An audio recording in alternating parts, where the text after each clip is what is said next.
Not less than 2,583 people were killed and 2,164 kidnapped in the first quarter of the year in Nigeria. The data from the Beacon Security and Intelligence Limited, a security risk management and intelligence company based in Abuja, has shown. The data, which recorded the number of killings and abductions across the country from January to March, showed that 80% of the killings and 94% of the abductions occurred in the northern parts of Nigeria. The consulting firm's report showed that an average of 28 persons killed and 24 kidnapped on a daily basis. I mean, a really disheartening situation. So following this large-scale armed banditry in parts of the country, particularly the northwest region, there have been various suggestions on the ways to free Nigeria from banditry, while others advocate for negotiation with the bandits. Some are not in support. With the recent increase of banditry in some parts of the country this morning, this is what we'll be talking about at this time, whether the government should sit on the round table with these bandits and negotiate with them or not. You know, like one of the advocates of do not negotiate with the government, that's the former governor of Kaduna State, Nasir El-Rufai, saying that there should never be a negotiation, you know, between the government and the bandits. So this is, of course, what we will be talking about. I mean, we have joining us via Zoom from Sokoto for a broader perspective is Dr. Murtala Ahmed Rufai. He is an associate professor of peace and conflict studies at Usman Afodio University. Also, he has written many articles and a book combating terrorism. Good morning, and thank you for joining us. Hello, good morning. Thank you for having me. It's good to have you, Doctor. So first of all, let's get your take on this particular issue of banditry happening in the country. Would you say that with all of this happening, that the federal government have a strong hold on the situation currently? Thank you very much. What we have seen in recent times, in my opinion, and based on the field research I have been conducting and I'm still conducting, is a reduction in the scale of violence. One will be surprised to hear this from me. Why? Because we've seen the report also presented by Beacon. And that particular report shows an increase. But what we see in the practical sense of the word is a significant reduction in the scale of violence, in the scale of attacks, in the scale of kidnapping, and of course, even in the scale of killings. And I am saying this from a perspective of looking at what happened in the last quarter of 2023, the second quarter 2023, and also the first quarter 2023. Meaning, if you are to put all this in perspective, you provide a comparative analysis. What do you see? You see a significant reduction in the scale of violence, meaning something good is going on, meaning there are a lot of engagements and interactions, as well as even pleading with these bad guys, showing that the entire scale of violence in the northwestern Nigeria is actually going down. Because when you look at what's happened in the past, particularly 2013, 14, 15, 16, for instance, and what is happening now, you see a significant reduction in the scale of kidnapping, in the scale of violence, even in the scale of the killings. And what was not presented in the report of Beacon is the number of people that were freed, the number of people that were released by this bandit in terms of abductions. Right. I can tell you, within this same period, I can give you names of over 2,000 people that were released during this particular period. Right. Okay. So I think these are all issues that are important. Yeah. Doctor, speaking about the reporting on the scale of this insecurity in Nigeria, or especially with regards to developments in northern Nigeria, this report talks about some 2,585 Nigerians have been killed, 2,164 abducted within the space of just 3 months, the first quarter of this year, from January to March. That's what this reporting is saying. And, to your point exactly, the NSA is saying, though, the casualty figures are drastically coming down, but also the report identified that there's some 300 plus bandit overlords or warlords in different parts of the north. In Zamfara State, for instance, there's this video that has been making the rounds this past couple of days where the bandits were calling on the governor of the state, because they specifically mentioned the governor of the state to come negotiate with them, and that's why the conversation is including this negotiation aspect. If these numbers that we're talking about today is a reduction, one can only imagine what it was like before these numbers came down, because the scale is quite telling. Give me your understanding of what is responsible for this scaling down of the attacks, as well as the release of people. Is this because the bandits are, turning away from their evil ways, or what is it? Thank you very much for asking that question. I think I have to reflect back a bit, looking at still 2023, the entire first, second, and the third quarter of 2023. How I wish you have the opportunity of going, getting the records on the scale of attacks and scale of violence during this period. What do you see? You are certainly going to see a significant reduction. And then the reason for this particular reduction is something that I know very, very well, because the military are doing actually what they're supposed to do. This is the first time in the Nigerian history where we see the security agencies are taking the fight to the bandits. And this is something that the bandits themselves are saying it. In the past, what do we see?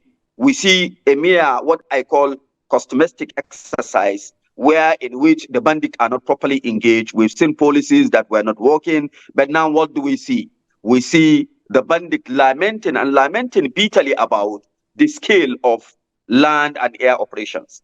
That factor is actually a fundamental factor behind people like Kachala Churiji, as you mentioned in the video, drawing the attention of Zamfara state government.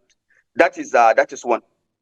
And the second, more importantly, there is also a change in the bandit economy that people doesn't much look at. We've seen some of these bandit leaders gradually moving from the act of kidnapping, cattle rustling, killing of communities, to the mining fields. In the same Zamfara, I can't actually count the number of bandit leaders who were not in mining 3 years ago, but today they have occupied most of the mining fields. That is an aspect that contributed significantly in the reduction of this particular violence. And not only that, some of the major kingpins were taken away. In the last quarter of 2023, we've seen how Ali Kawaji and his boys, the way they were actually neutralized, the way they were deleted by the security agencies. We've seen also that same last quarter, we've seen how people like Omar Naguna were also taken away, meaning some of the bandit leaders were actually dealt with decisively. All right, okay, I think we lost the connection. Yeah. Let's for dialogue. By extension, there are a lot of things happening on the ground, and more importantly, before I forget, ladies and gentlemen, I have never seen high level of coordination, high level of synergy among the security agencies than what I am seeing now. Meaning, there are actually people out there that ensure high level of synergy and collaboration. But in the past, what do we see? We see some of these agencies working in silos. But now they relate with each other, they share intelligence, they agree on operations, they agree on what to do and how to do it. And I think all these factors contributed significantly in the reduction in the scale of this violence that we are talking about. Doctor, if you can see, based on one of these, of course, major story of Daily Trust, saying that fleeing villagers from Zamfara just head on to the government house in order to share their cry, their pain of exactly what is happening. So Zamfara, Katsina, Kaduna, and even Niger State has been, even Borno State rather, also has been in the forefront of these attacks of banditry. And even though so far we've seen, of course, the security agencies, the federal and state government, taking a lot of initiative in order to combat this insecurity, there's still a lot of happenings, sad situations happening in these states rather, and then people are really affected by all of this. Do you think that there's still more that needs to be done, considering this whole situation is affecting farming, which is also causing another major situation in the country, which is the food crisis? Yes, actually, you see, there seems to be a certain level of increase. And this particular increase that we are talking about is partly associated with the creation of these different security platforms. Here I am talking about the vigilante. And we have seen the proliferation of vigilante groups, how it contributed significantly in the rise of the violence. Now, the violence that we are talking about, even with the emergence of the vigilante groups in Sokoto, in Katsina, and in Zamfara, we are actually seeing a reduction in the violence. But what led to, reduction in the scale of the violence in the general sense and in general term, in the general sense of the word. But now, what led to an increase? Here, if I'm talking about increase, has to do with the creation of the vigilante group. And we've seen in recent times the way and manner these security outfits engage in what? They engage in extrajudicial killings. We have seen them carrying out a lot of excesses that actually contributed and contributed significantly. Yes, in terms of even the attacks that we're talking about, 5-6 years ago, the rate of the attack, the scale of the attack could not be compared with what we are seeing today. Yes, people from Bini in Maru local government, from Zamfara have actually fled to the government house. And that significantly has to do with the activities of the vigilante group. But more importantly, those calling for dialogue, what do we see? They are doing it with, in my opinion, and from my little observation, they are doing it with good intention. Because some of them are sick and tired of the game. Some of them are increasingly becoming experts. Unlike in the past, now you can spot bandit leaders, their names, their location, their family, and also their modes of operation, meaning the security agencies are gradually becoming abreast with the antics and also the modus operandi of these people. And that is the reason why we have seen a significant number of them calling for dialogue. And more importantly now, before now, what do we see? We see attacks in Shinkafi. But today, as we speak, there is significant reduction in abductions, in killings, in annihilations, in displacement of communities in Shinkafi. Why? Because they engage in dialogue quietly. Why? Because they have seen power in what? In dialogue. Some of them have sat down with the bandit warlords, have engaged them. Doctor, are you with us?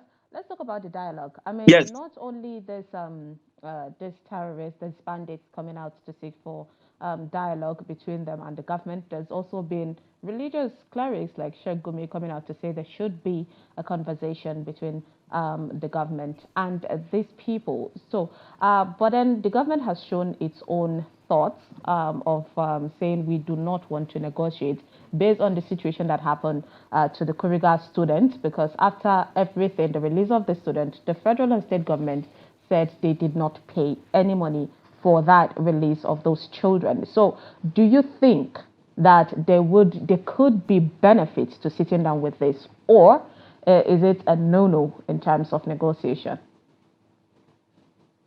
Well, for me, I don't see a military solution to this, because nobody will give you with precision the number of people, the number of bandits that we have in northern Nigeria today. We have seen them establishing cells, even in southern part of the country. And believe in me, if you address the problem of Zamfara state alone, you have solved more than 70% of the problem of armed banditry in Nigeria. The government has because it started 70%. I'm sure Say again? Nigerians would definitely not agree with that, Doctor. Say again, please. I said you made mention that more than 70% has been solved when it comes to armed banditry. But then Nigerians would definitely disagree with this percentage, especially the northern parts of the country. No. Understand what I'm saying? I said if you address the problem of Zamfara states, meaning armed banditry in Zamfara, if you address the problem squarely, you have succeeded in solving over 70% of the problem of armed banditry in Nigeria. That is the context. Okay. Yeah. Why because it started in Zamfara. Why Zamfara? And then most of the bandit leaders in Zamfara have their cells across Katsina, across Kaduna, Taraba, Bauchi, Nasarawa, Kogi, and other parts. Doctor. So that is what I'm saying. Doctor, pardon the interruption. We just need you to clarify this particular comment. Does that make Zamfara then the base of the bandits network? That is in fact, that is a fact. It is a fact because armed banditry in its modern form today started in Zamfara. And virtually none of the bandit leaders I know in Nigeria that has not been in Zamfara. And most of the bandit leaders that we know in Nigeria today are either directly or indirectly connected to Zamfara. We shouldn't forget the fact that there were major centers, epicenters of armed banditry in Nigeria. And most of these centers are in Zamfara. For instance, the whole banditry started in Dansadao. But believe in me today, Dansadao Emirate in Maru local government area of Zamfara state is the most peaceful emirate, or one of the most peaceful emirates in Zamfara. Because authorities in these areas are doing what they're supposed to do. They have succeeded in identifying the problem. They have also succeeded in coming out with homegrown solution. And what is that homegrown solution? That homegrown solution is nothing other than the issue of discussion, the issue of dialogue. And to a very large extent today, some of the bandit leaders in Dansadao have stopped what they are doing. Some of them are even ready and willing to submit their arms. Why? Because their problem were identified locally. A solution was also provided locally, and they are satisfied with the local solution to this particular problem. The fact is that nobody will talk about armed banditry in Nigeria today without making reference to Zamfara. It started there, and most of the bandit warlords, as we speak today, in the same Zamfara, even though they have their cells in other parts. That does not mean that Katsina doesn't have its own share. It has its own share, but you talk to the Katsinawa people, they will tell you the problem of armed banditry in Katsina started along Katsina-Zamfara border. Come back to Sokoto, for instance, talk to the people of Isa Sabon Birni, they will tell you that the problem was imported from Zamfara. Go to Kebbi states, southern part of Kebbi, particularly Zulu Emirate. The people there will tell you that it was imported from Anka, from Gumi, from Bukwe, and all these are border areas. You go to Kaduna, talk to the people of Benongwari, they will also tell you that this problem started around Ansado because of the proximity between Ansado and Benongwari. It was imported into Benongwari, meaning Zamfara State remained the epicenter of armed banditry. This is an undisputable fact. It is being portrayed by research, and we are still conducting research to identify. And as we speak today, about 60% of the major bandit leaders in Northwest are in Zamfara. They are based in Zamfara. Their families are also in Zamfara. Because when you look at the history, you see there are actually quite a number of bandit families in Zamfara who have been into this business for more than 60, 70 years. And we have also seen their children and their grandchildren now taking over this art of what? This art of banditry and continuing. I will give you the names of bandit leaders in Zamfara today, whose not only parents, but believe in me, grandparents were bandits.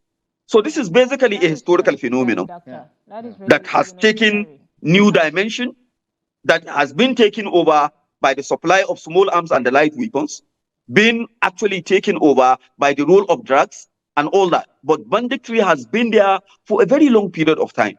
Right. And that is why I am saying you address the problem of Zamfara securely, you succeeded in addressing more than 70%. Right. Help Look at it for instance. Yeah, Doctor, very good point there yes. to understand the historical context of it, because for most of us who are, new to understanding the history of banditry, especially in the Northwest, it looks like a new phenomenon. But what you're suggesting, or what you're saying, is that this is a long-held tradition that has been passed on to this generation of bandits who are now upscaling their activities in different parts of the state. But also you made mention of the banditry economy, or the bandits economy, linked it to illegal mining. And we do know that there is a huge gold deposit in Zamfara State, for instance. Help us connect the dots there about why illegal mining is also helping finance the operations and activities of bandits, and why perhaps our inability to address the gaps within the extractive industry itself is perpetuating this ongoing insecurity that we're dealing with. Yeah, thank you very much. You see, the involvement of bandits into mining activity, it is actually a stage out of different transformative stages in banditry. We shouldn't forget the fact that it started from cattle rustling. And from cattle rustling, what do we see? The whole thing moved into banditry. From banditry, what do we see? We see it taking the dimension of kidnapping. And today, they don't have access to people to kidnap to a very large extent. They venture into mining. And there is a huge mineral deposits in Zamfara, beyond your imagination. People are talking about gold, gold, gold. If you mention gold in Zamfara, I will just look at you and laugh. Because gold is not the primary motive, is not the primary resources or mineral in Zamfara. There are quite a number of precious stones that are more precious, more valuable than gold in Zamfara. And then the bandits have succeeded in identifying some of these precious stones, and they decide to scale down their operations, change their locations to some of these illegal mining fields. And that created an opportunity for them to continue. Now, instead of them to kidnap, collect ransom, buy cattle, it's better for them to now venture into mining. If they go into the mines, they get 10 times the money they were getting from banditry, from kidnapping. And not only that, the market for this mineral deposit in Zamfara is readily available. Meaning they buy, the bandits buy these minerals, they sell these minerals, and they get these minerals at zero cost. What do I mean by zero cost? They mobilize communities to mine for them. They don't give them anything. At times they provide them only with refreshment. Sometimes you see the communities in the mining fields surrounded by bandits size of a military battalion, with AK-47 and AK-49. What do we see? A new form of forced labor in these areas. Go to Maradun local government, Bayanrua. Virtually every person you see there in Bayanrua is associated with mining. And these local miners or illegal miners relates with the bandits. There is a market there, an established market, where people buy and sell gold, where people buy and sell mineral resources, where the bandits are fully and actively engaged in what? In this illegal mining business. And not only that, we've seen some transactions going on, gold for weapons, weapons for gold, gold for cattle. Meaning they exchange gold for cattle, they exchange gold for weapons, they exchange gold for money. So, Doctor, and that is an interesting aspect of it. Why I said gold for money or gold for weapon, I am sure you... Are you with us? All right. Yes. Based on all these findings that, of course, your research has been able to discover for you, what do you think the government needs to do in terms of these banditry activities? Should there be a negotiation, or should the security agencies just go head on to neutralize these criminals? I am not actually a promoter of the neutralization theory, because that particular theory is weak, is vague, it's not obtainable, it's not feasible. It's not feasible because up till now we are still struggling to understand the scale of this violence.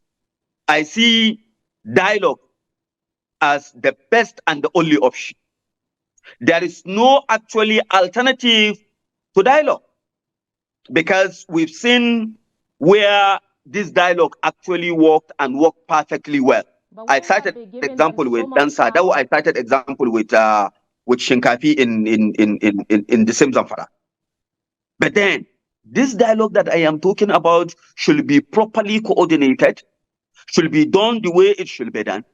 The right people need to be adequately engaged. The terms and conditions of the dialogue should be made public, and let everybody who is a stakeholder in the dialogue process brought to the negotiation table. Right. No way you talk about dialogue without bringing community leaders. No way you talk about dialogue without bringing a faith-based organization. No way you talk about dialogue without engaging all the stakeholders. And not only that, the state governors must also agree with the idea. Right. You mentioned the issue of El Rufai. The former governor of Kaduna State doesn't have an understanding of the phenomenon. Doctor, yeah, let's do this. Yeah, let's make this a two-part conversation. We're out of time for now, but I do believe that you have some very invaluable thoughts that would love to pick your brains on going forward, because this unending challenge has continued to inundate not just the northern part of the country, but so many other activities that translate into an economic downturn, because livelihoods are upended on a weekly, if not daily basis, and we need to have some kind of understanding about the best approach going forward. But we're going to have to leave the conversation here for now. Thank you most kindly for joining us on Daybreak, and we really do appreciate you for making the time. Thank you for having me. Thank you. All right.